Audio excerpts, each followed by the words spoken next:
Salut à tous et bienvenue sur Casa Milan, match nul à domicile, 2 buts partout entre le Milan et Parme. But d'Hernani sur centre en retrait de Gervinho à la 13e minute. But de Courtige de la tête à la 56e. Parme menait donc 2-0 à San Siro. 2 minutes plus tard, Théo Hernandez de la tête sur corner réduit le score. Et enfin, c'est toujours Théo Hernandez à la 91e minute qui reprend bien un ballon repoussé par CP. Nous en parlons aujourd'hui à 4 avec Erko, Nico et Aristide. Salut à vous.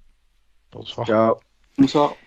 Dis-moi Nico, ça s'est joué in extremis, le Milan a failli concéder sa première défaite de la saison, qui plus est à domicile, mais, Hernandez nous a sauvés ce soir, et tant mieux. J'ai eu l'impression de voir le match contre le Hellas Vérone, quand on était mené 2-0, complètement contre le cours du jeu, et qu'au final on égalise à la dernière minute par Ibrahimovic, qu'on fait 2-2 dans un match que tu dois gagner 56 fois.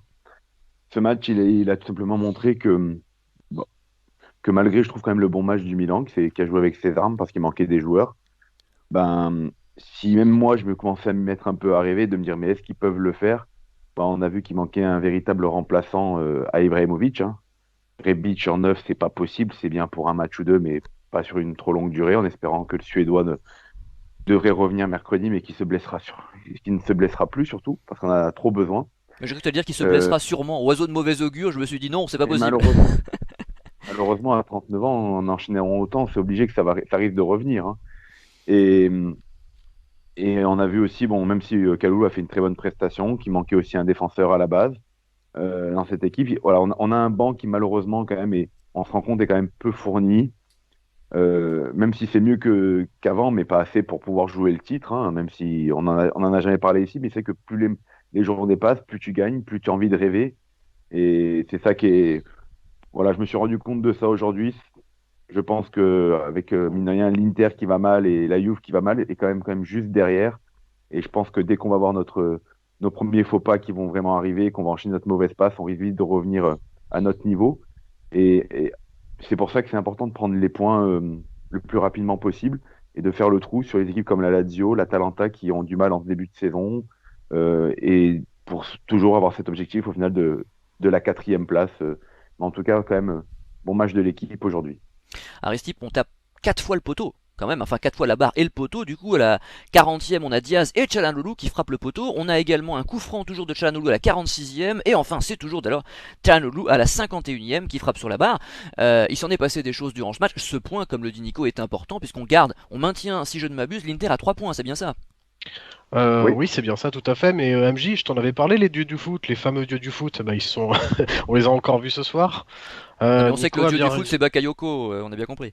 Ouais, en seconde place alors. Après le vrai D'accord. dieu du foot qui fait qu'on touche effectivement 4 fois les montants ce soir.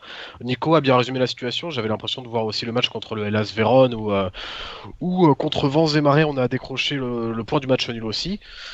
Voilà, on touche 4 fois les montants. Pour info, Parme, c'est 4 tirs et 2 cadrés ce soir, 2 buts. Donnarumma n'a rien eu à faire à part chercher les ballons au fond de ses filets. Et même pour le deuxième but, les poteaux sont plutôt chanceux pour Parme, puisque à la base, Donnarumma fait quand même une belle parade à bout portant, qui est déviée et qui fait poteau rentrant. C'est un Il peu peut pas faire dommage. mieux?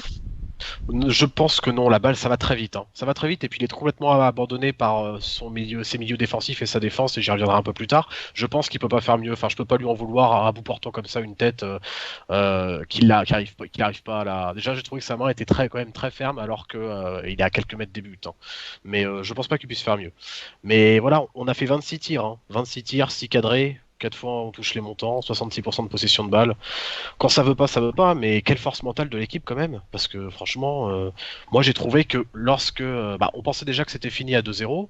Après le but de Kurtic à la 56e minute, on égalise dans la foulée avec Théo Hernandez, pardon.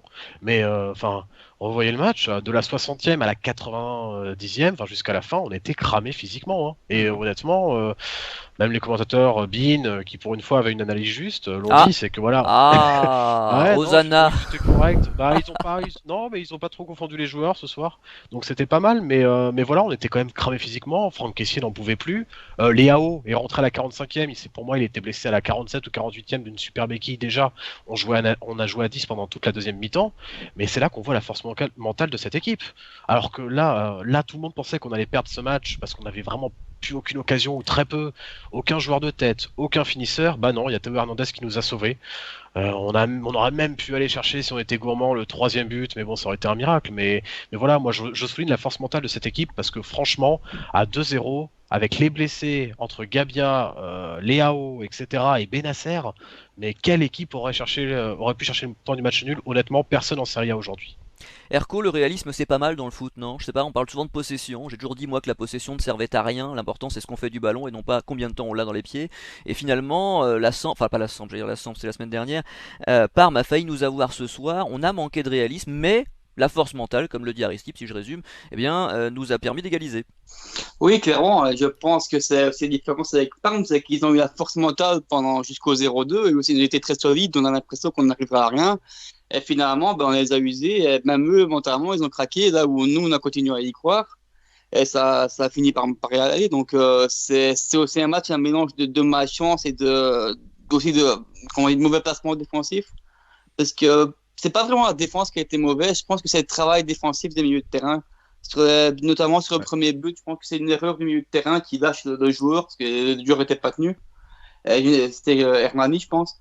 Et le deuxième but, je ne sais pas, parce que le deuxième but, c'est quand même Romagnoli qui, je ne sais pas, sur le ralenti, c'est pas très clair, mais Non, il est en comprend zone pas au son premier poteau. positionnement. De quoi? Il est en zone au premier poteau, mais c'est vrai que c'est pas le placement idéal. Maintenant, ils sont C'est pas le plusieurs. placement, parce qu'il y a pas de danger à ce niveau-là, à ce Oui, c'est vrai, moment-là. c'est vrai, Donc, c'est vrai, c'est vrai. du coup, c'est Kalou qui a dû se reprendre le joueur qui était au premier poteau, et le deuxième, enfin, et l'autre s'était retrouvé tout seul, donc il a pu marquer facilement. Donc ouais, c'est dommage. Même de plus dans la remontée à la touche, elle va sur le poteau, ça rentre. Donc voilà, c'est encore, encore un peu plus dans ma chance. C'est comme il a dit aussi à Ristip, c'est que Léo se blesse directement et après il n'a plus su placer un sprint. Donc pour un joueur comme lui, c'est quand même frustrant. Même si malgré ça, il a fait un bon match. Après, je suis persuadé que c'est le genre de match qu'on perdait d'habitude. Ça restait 0-2. Pour moi, on marquait même pas. Sauf penalty ou coup de génie d'un joueur. Mais globalement, dans le jeu, on a continué à bien jouer. Il n'y a pas grand-chose à reprocher. Je pense qu'on paye plus le manque d'une vraie pointe devant. C'est ce qui rend aussi les autres joueurs un peu derrière, un peu mauvais. Parce que pour des joueurs comme Castillero ou d'autres, même si c'est pas vraiment des grands joueurs, un joueur en pointe pour des joueurs qui rentrent dans le jeu comme eux, comment dire, c'est un point de repère, ils en ont besoin. Et Rebic, il n'y a pas du tout ce profil. Et puis, ils sont habitués à jouer des longs ballons, c'est Ibrahimovic qui garde le ballon. Ici, avec Rebic, c'est totalement différent aussi. En plus de ça, il n'a pas réussi à faire un contrôle aujourd'hui, ça m'a fortement handicapé. On peut aussi ajouter comment dire, le manque de Selemakers qui handicape un peu automatiquement. Non, mais même Un autre pas dieu du forcément- foot. pas forcément pour ses qualités, même s'il est important pour moi dans l'équilibre de l'équipe, mais aussi pour la force du couloir droit de Calabria, qui s'est pas vu en première mi-temps, même s'il a été très bon, mais il était un peu seul sur son côté en première mi-temps. Je suis persuadé qu'en première mi-temps, avec ce Makers, on aurait vu autre chose aussi. Donc, c'est parce qu'ils ont une très bonne communication tous les deux, s'entendent très bien, et à eux deux, ça fait un très bon couloir. Donc, voilà, c'est tout un tas de choses qui fait que. Mais on a quand même réussi à prendre 2 points là où d'habitude on n'aurait pas pris. Donc c'est encore une preuve qu'on a quand même fait un peu en avant par rapport aux autres années. Donc globalement, c'est quand même frustrant, mais voilà, agréable quand même. Bon, j'ai l'impression que vous avez tout dit, donc je me demande si un deuxième tour de table est nécessaire. Messieurs, avez-vous quelque chose à ajouter? Moi, je veux juste Vas-y, Nico. rajouter un truc par rapport à ce qu'ont dit Aristide et Erco, par exemple concernant Léao. Alors, je vais pas faire le rageux parce qu'il n'y a pas eu d'erreur d'arbitrage manifeste, mais quand même, on perd. Alors, Benasser, apparemment, c'est musculaire, mais concernant Gabia, au bout de 3 minutes sur un Ouais. tacle, il n'y a pas de carton, il Ouais, n'y a ouais, rien. Même pas un jaune, je dis pas qu'il avait besoin de mettre un rouge, hein, mais un jaune au moins, quand même, le gars arrivait pas. Et concernant Léao, au bout de 3 minutes, il se prend un tampon, il se prend une béquille par derrière. J'ai le mec, genou levé, ouais, je suis d'accord. Ouais, ouais. Gagliolo, il a fait 4 fautes, dont celle-là qui était assez importante, même pas un jaune aussi. Faut savoir quand même que Gagliolo, quand il fait cette faute sur Léao dans la foulée, on prend le deuxième but. Enfin bon, il y a eu des petites erreurs comme ça, tu vois. Alors après, tu vois, ils vont voir la VAR pour le but d'un centimètre. À la Bon, il y a 23e hors-jeu, minute, hein. but de Castillero refusé, ouais. Ah, mais celui-là, faut aller le chercher, hein. Moi, j'ai pas compris au début ce qu'il avait vu à l'arbitre. Mais bon, ça, c'est maintenant, c'est pour n'importe quelle équipe. Il y a hors-jeu, il y a hors-jeu, c'est comme ça. Et là, tu te dis quand même pour Gabia, que le mec était en larmes par terre, ou 3 minutes il sort, il va même pas voir la vidéo. C'est des petits trucs qui auraient pu rendre le match aussi pareil de très mauvaise qualité, qui auraient pu énerver les joueurs au bout d'un moment. Et au final, les gars sont restés très, dans leur match quand même. Faut pas leur enlever ça. Ils se sont battus, comme dit Aristide, un aspect mental très important aujourd'hui. En parlant d'Aristide, peux-tu nous donner ton top? Et ben mon top du coup j'ai mis en troisième position Hakan Çalhanoğlu.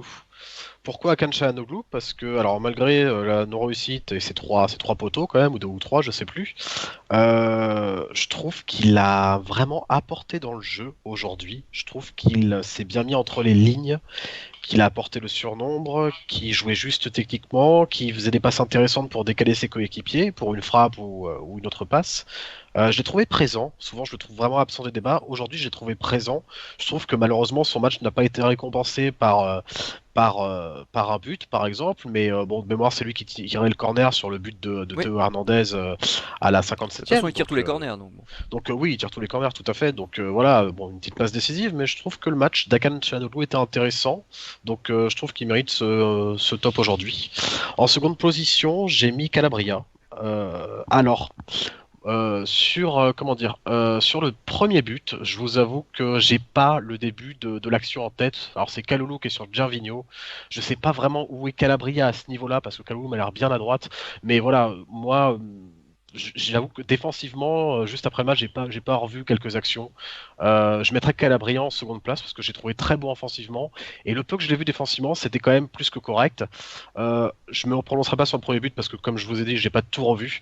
Ah, mais il Mais donne voilà, des très Calabria, bons ballons dans la surface quand même. Il n'y a pas que les ouais, centres quand il déborde. oui, Il complètement. réussit à trouver des passes en profondeur parfois Ouais, vraiment c'est vrai. intéressantes. Et il faisait pas ça avant. C'est nouveau ça. Ça, c'est vrai. Ouais, on voit qu'il a pris confiance en fait, qu'il s'est un peu épaissi dans son jeu et même des dribbles. Je trouve Des qu'il tente crochets, des ouais. dribbles, alors parfois un peu trop, mais parfois il en tente un de trop, souvent de crochets, mais ça passe et souvent ça passe et c'est vachement intéressant et je trouve que voilà, il s'est un peu épaissi, il glisse moins. Avant il glissait beaucoup. Non, je trouve vraiment intéressant Calabria.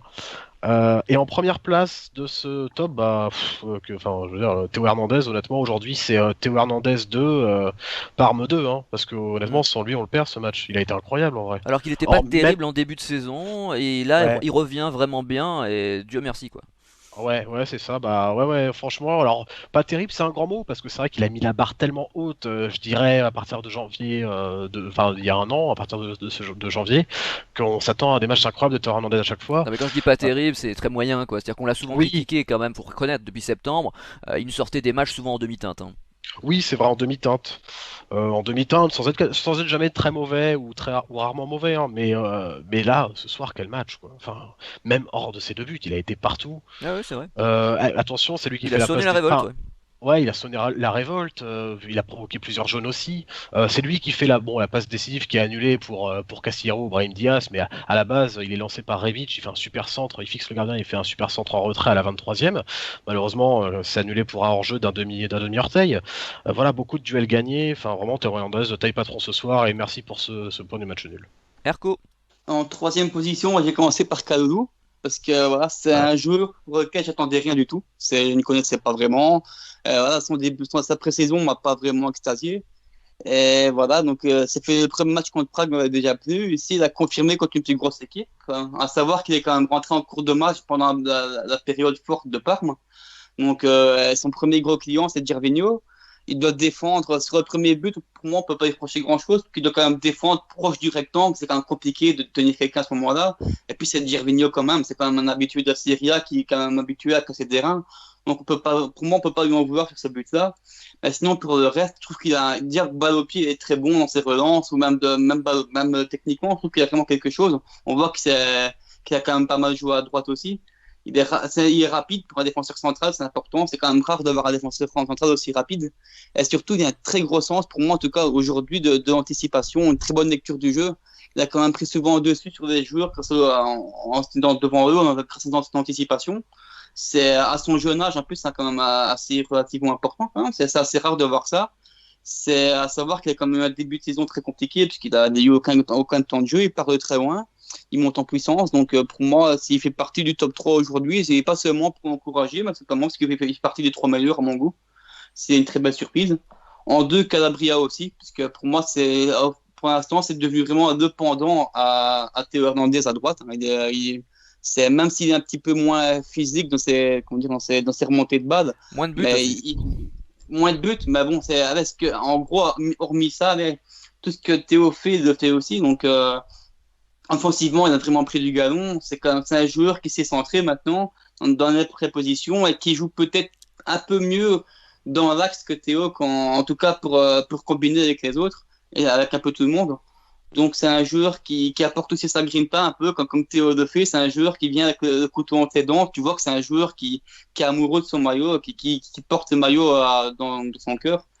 Et c'est important d'avoir un joueur comme ça. Et voilà, et ça monte en puissance. Et pour moi, allez, s'il continue comme ça jusqu'à la fin de la saison, il n'y aura pas besoin d'acheter un titulaire l'année prochaine. Parce on doit confirmer ce genre de joueur. Et même pour le national, je pense qu'actuellement, c'est peut-être avec peut-être Florenzi, parce que je ne vois pas beaucoup jouer au PSG.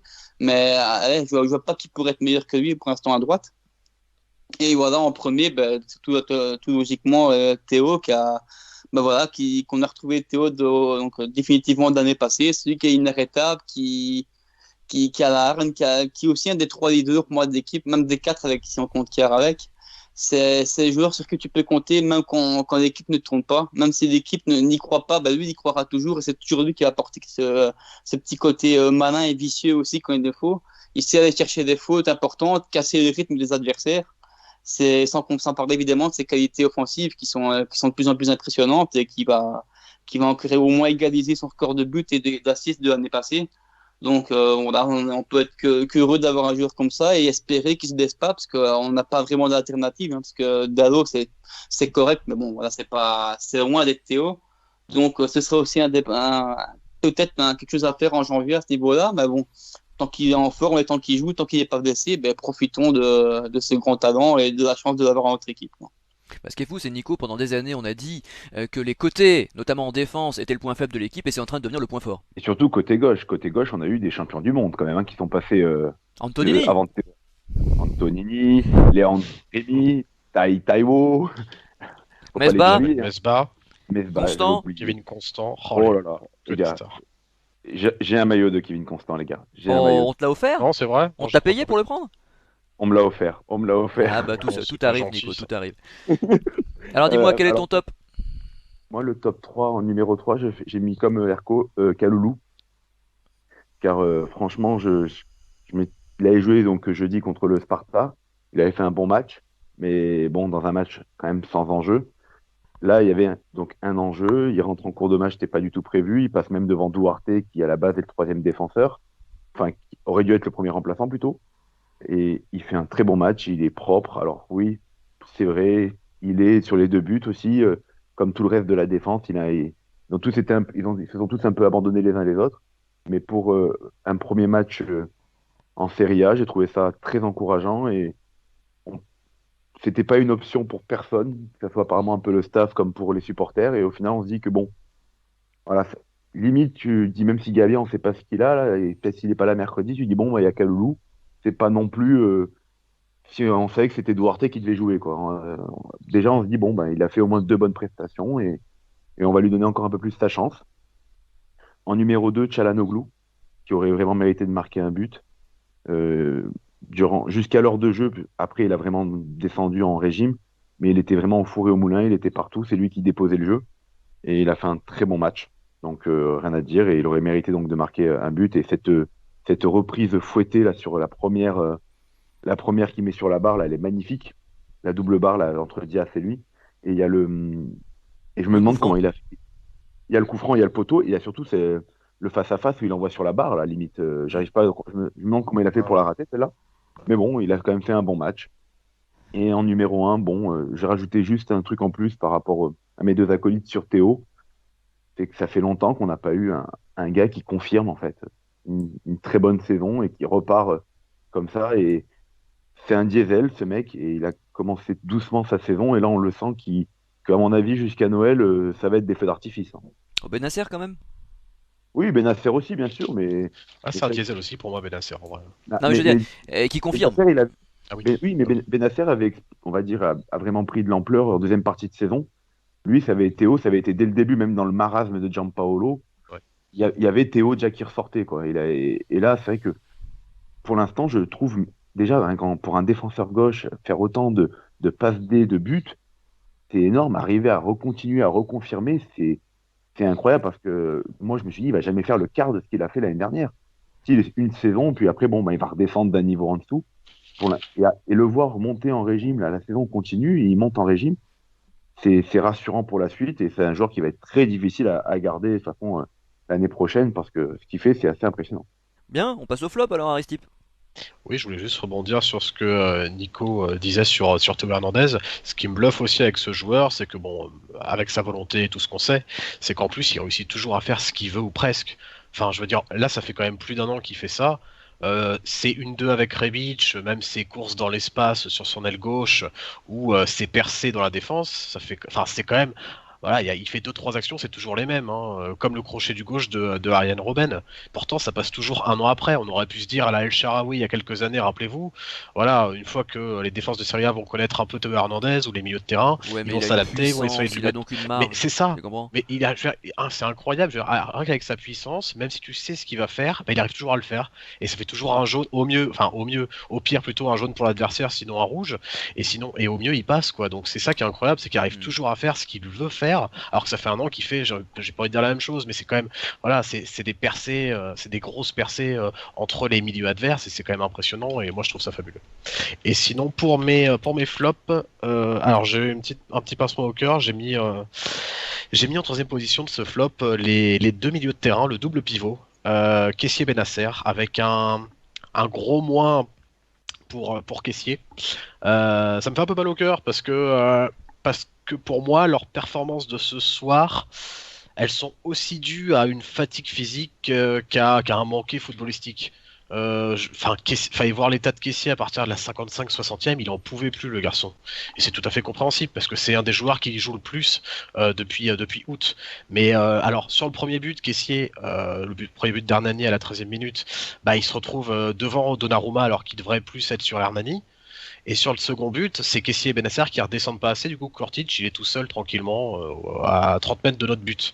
Donc voilà, malheureusement, les milieux défensifs, les doubles pivots, le meilleur double pivot et les meilleurs milieux de Serie A depuis ce début de saison, sont sur la photo des deux buts et ça fait tâche. Mais voilà, pour moi, c'est aussi dû à un gros manque physique aujourd'hui et ça s'est vu en deuxième mi-temps où les deux étaient complètement cramés. Benasser se blesse en voulant récupérer un ballon ou plutôt éviter de le perdre. Et Kessié était complètement à la ramasse, lui qui essayait plutôt de faire des appels vers l'avant en première mi-temps, où d'habitude il fait souvent des appels vers l'avant, il essaie de diriger le jeu. Là, il se contentait d'un simple contrôle passe et tu voyais qu'il était vraiment à la peine sur les retours défensifs, quoi. Donc moins 3, voilà le flop 3 pour. La troisième place du flop, pardon, c'est deux joueurs.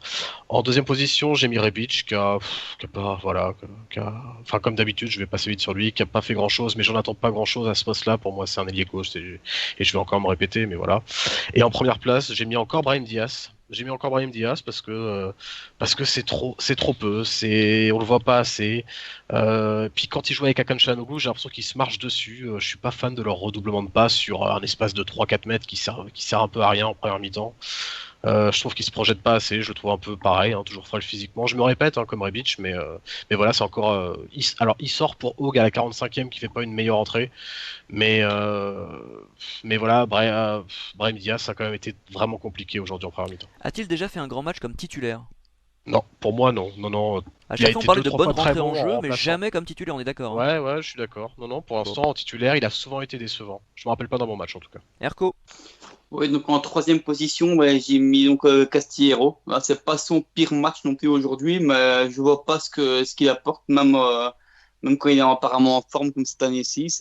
Pour moi, ça reste un joueur inutile. Enfin, physiquement, il est beaucoup trop frais pour jouer en Serie A.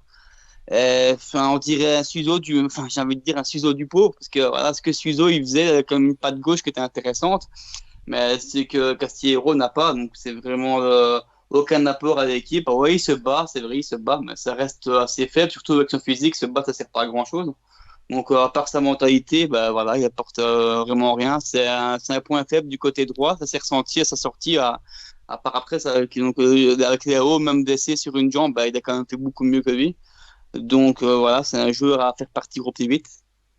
En deuxième position, ouais, j'ai fait aussi dans l'original avec Rebic. C'est quand même frustrant de voir que je pense pas que, même si son poste, évidemment, on joue beaucoup, parce que c'est pas un attaquant de pointe, il est bien meilleur à gauche avec Théo. Mais rater des contrôles de base, des bêtes passes, et même par moments, je ne sentais pas vraiment impliqué dans le jeu. Ça a été mieux en deuxième mi-temps, mais en première mi-temps, et par moments, je me sentais frustré, qu'il n'y avait plus trop envie de se battre, de courir après certains ballons.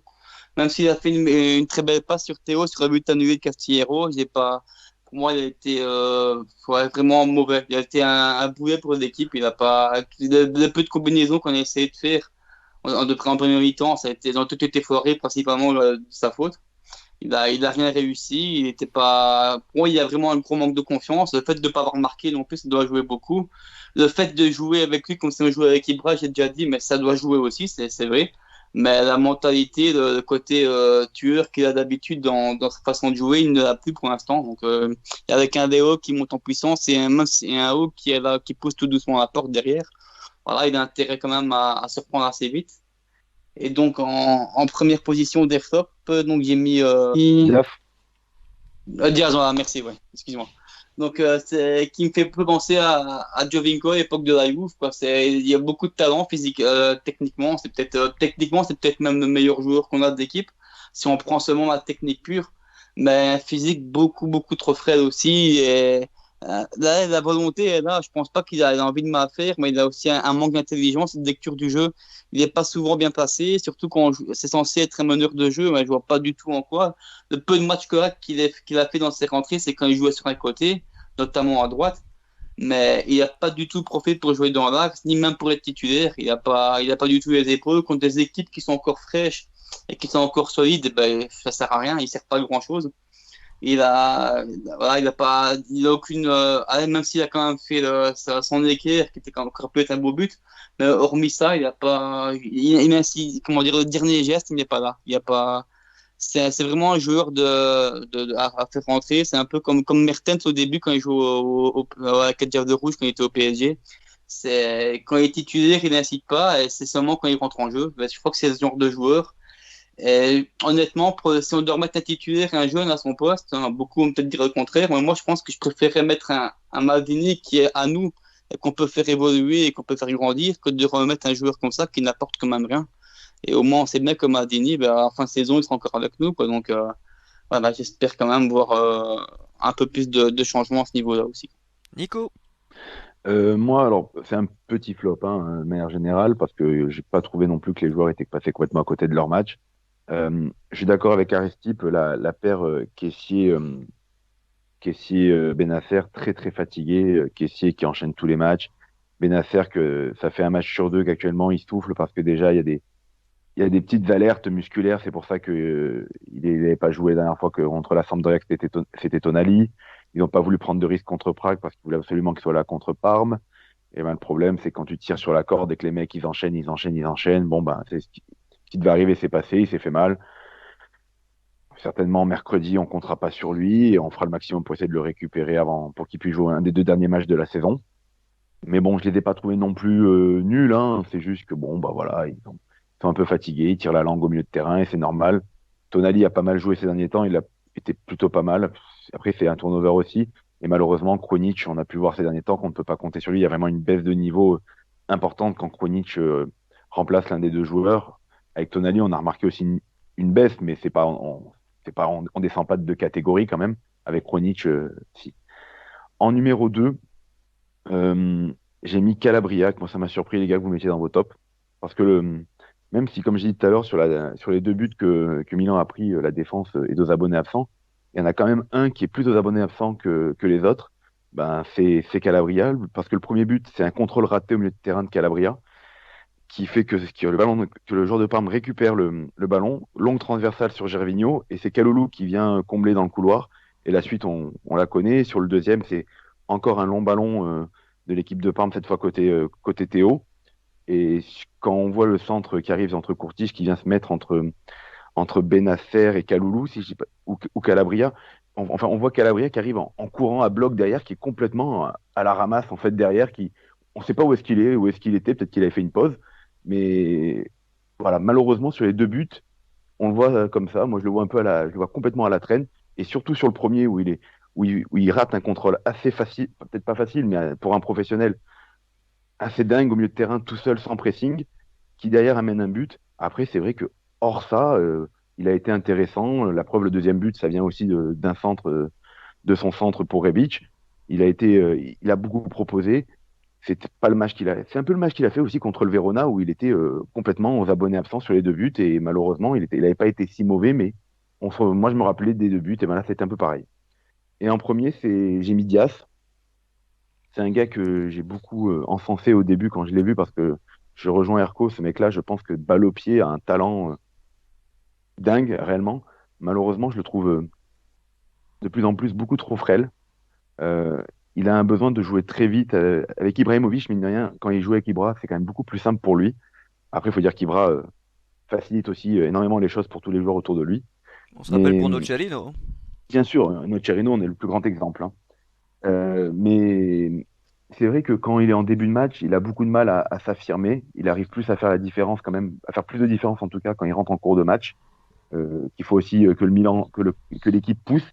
Et là, en plus, face à une défense très resserrée, il a eu énormément de difficultés et des fois, c'est des gars aussi pour qui le championnat italien peut être très compliqué quand il a affaire à des défenses regroupées comme ça.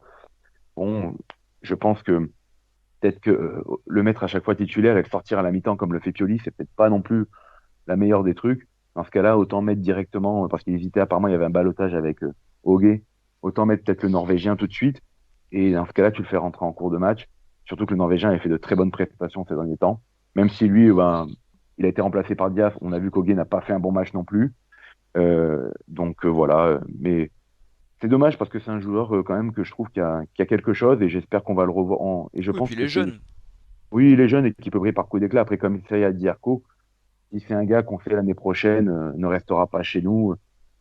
C'est vrai qu'il y a peut-être, c'est comme Dalot, il y a peut-être Dalot qui, pareil, que je trouve pas qu'il a un talent dingue.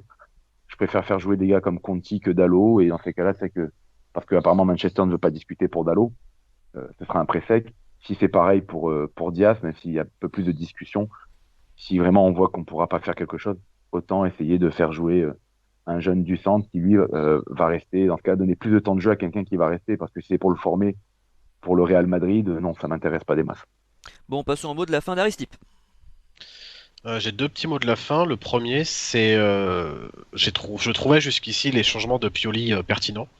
Attention quand même avec l'enchaînement des matchs à ne pas faire trop de changements à la mi-temps et Nico en parlait juste là. Parce que le problème des changements à la mi-temps, c'est que ok, quand tu sors quelqu'un qui est pas dans son match comme Diaz aujourd'hui ou encore Castillo, tu t'es mené, tu veux faire le résultat, pourquoi pas. Le problème de ça, c'est que on l'a vu, hein, quand un joueur, hein, là l'ailier qui venait de rentrer, Léao se prend un tampon 3 ou 4 minutes après sa sortie, eh ben ça fait quoi? Ça t'oblige à jouer à 10, je répète ce que j'ai dit au début, mais à 10 parce que Léo il pouvait même plus faire une course, le pauvre, un contrôle déjà il souffrait.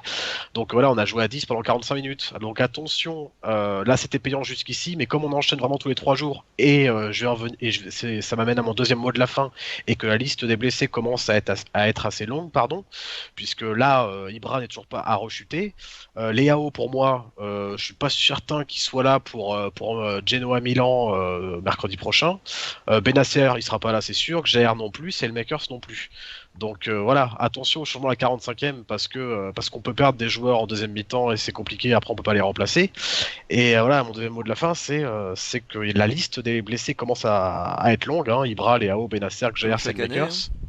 Ouais, comme chaque année, mais là en plus c'est les titulaires, mais bon, chaque année à la limite on s'en fiche, parce que chaque année on est déjà 8e ou 10e, on est en décembre, donc en vrai on est pressé de faire jouer presque les remplaçants ou les jeunes de la Primavera, puisque de toute façon on n'a plus rien à jouer dès novembre ou décembre, mais là cette année il y a un enjeu, donc là la liste des blessés commence à être importante, il nous reste 3 matchs, le Genoa mercredi 16, il y a Sassuolo le dimanche 20 et t'as la Lazio le 23 je crois, après on affronte Benevento le 3 janvier, donc ouais, il nous reste 3 matchs rapprochés, après on sera un peu plus tranquille, mais il faut les jouer ces 3 matchs et il va falloir serrer les dents jusqu'à la fin parce que ça va être compliqué. Erco. Oui, c'est une période assez compliquée, voilà, surtout que les deux derniers matchs de cette année, pardon, c'est quand même Sassuolo qui est peut-être l'équipe la plus joueuse actuellement. Et Lazio qui même en crise pourrait quand même se réveiller à tout moment ou même nous planter avec des mobiles, etc. Donc c'est quand même deux équipes à faire attention, même deux concurrents directs, j'ai envie de dire, pour une place, pour la quatrième place. Donc ça va être des matchs clés, on a quand même pas mal d'absents. J'espère qu'on va arriver quand même à s'en sortir, qu'au moins un ou deux joueurs clés vont quand même pouvoir revenir. Parce que bon, Ibra, je ne sais pas, j'avais pas vu qu'il avait rechuté, mais c'est quand même embêtant. Et à voir comment Léo va, s'il va pas non plus se rechuter lui non plus avec le coup qu'il y a eu aujourd'hui. Donc, c'est là qu'on va voir que le mercato d'hiver va quand même être important pour la suite de la saison, parce qu'on a quand même des petits manques à ce niveau-là. Faut pas forcément des grosses vedettes, mais au moins des profils qui peuvent suppléer nos joueurs et les faire souffler un petit peu. Ce serait quand même dommage de gâcher une saison à cause enfin, je peux dire de détails, parce que ça fait quand même beaucoup de décès, mais à cause de profils manquants qui vont pas forcément coûter très cher. Je pourrais penser à Pessina qui a actuellement Atalanta, qui fait des bonnes rentrées, des bons matchs, notamment aussi avec des champions, qui a un profil intéressant, qui ne coûterait pas grand-chose, qui pourrait peut-être même coûter le prix qu'on vendrait Kronic. Donc, il y a des profils comme ça à regarder qui pourraient même être italiens, parce que c'est quand même une bonne chose. Et voilà, ce sera là aussi un travail important pour Maldini et Massara, même si je sais que les moyens sont très serrés, et, notamment avec le Corona. Mais voilà, il faudra quand même faire quelque chose, faire quelque chose d'intelligent, peut-être même faire monter encore un ou deux jeunes, peut-être enfin, pas monter, mais en tout cas donner plus de temps de jeu à certains jeunes qui peuvent le mériter. Mais en tout cas, on finira pas enfin, je vais pas dire dans le top 4, mais on finira pas dans le top 3 si on fait rien, en tout cas, cette saison au mercato d'hiver. Donc, j'espère que un ou deux mouvements seront là. Et en défenseur, on aura certainement un, je pense, mais après, au milieu de terrain, on verra. Mais j'espère que quelque chose sera fait. Nico? Bah, moi, mon mot de la fin, ça va être sur le Pep Guardiola italien qui est passé par chez nous, Gianpaolo, qui actuellement fait un début de saison cataclysmique avec le Torino, que les supporters du Torino réclament sa tête.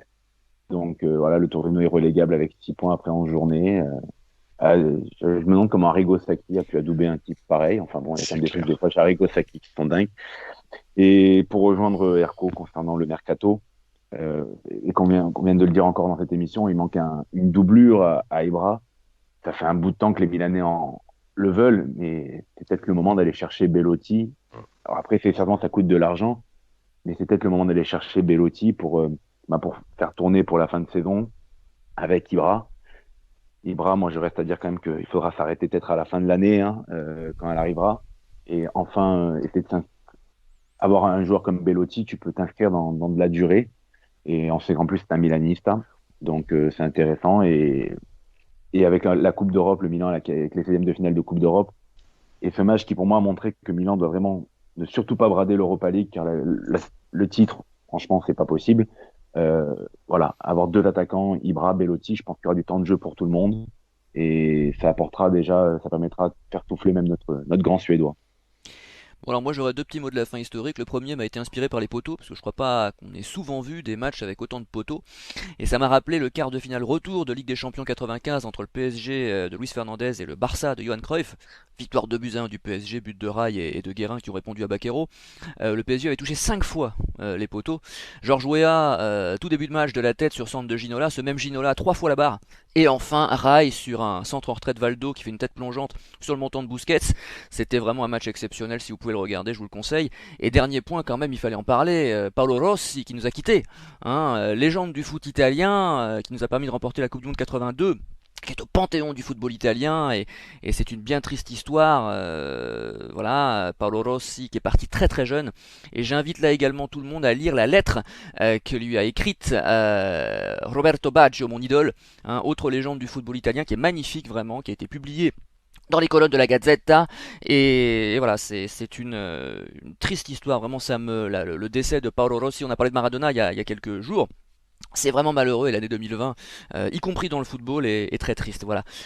Nous, on se retrouvera donc certainement mercredi soir, parce que le Milan se déplace au Genoa, donc on essaiera de répondre présent, puis on sera là de toute façon également le week-end prochain.